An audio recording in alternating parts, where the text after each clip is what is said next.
कहते हैं कभी बद्रीनाथ धाम भगवान शिव और माता पार्वती का विश्राम स्थान हुआ करता था।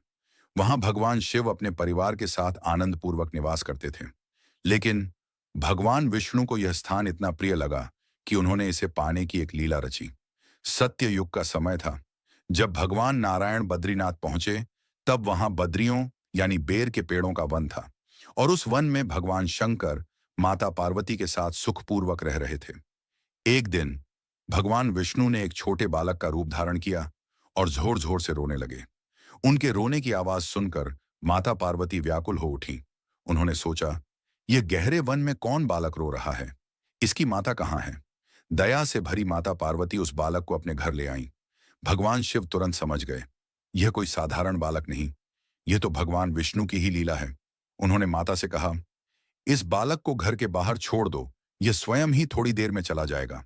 पर माता पार्वती का हृदय पिघल गया। उन्होंने बालक को घर के भीतर ले जाकर सुला दिया। थोड़ी ही देर में बालक सो गया। फिर माता पार्वती शिवजी के साथ भ्रमण के लिए बाहर निकल गईं। उधर भगवान विष्णु इसी क्षण की प्रतीक्षा में थे। उन्होंने उठकर घर का द्वार भीतर से बंद कर लिया। जब भगवान शिव और माता पार्वती लौटे, तो देखा द्वार अंदर से बंद है। उन्होंने कहा, बेटा द्वार खोलो। अंदर से आवाज आई, अब आप भूल जाइए भगवान, यह स्थान मुझे बहुत प्रिय लग गया है। मुझे यहीं विश्राम करने दीजिए। और तब से लेकर आज तक भगवान विष्णु बद्रीनाथ में अपने भक्तों को दर्शन देते हैं और भगवान शिव निवास करते हैं केदारनाथ में।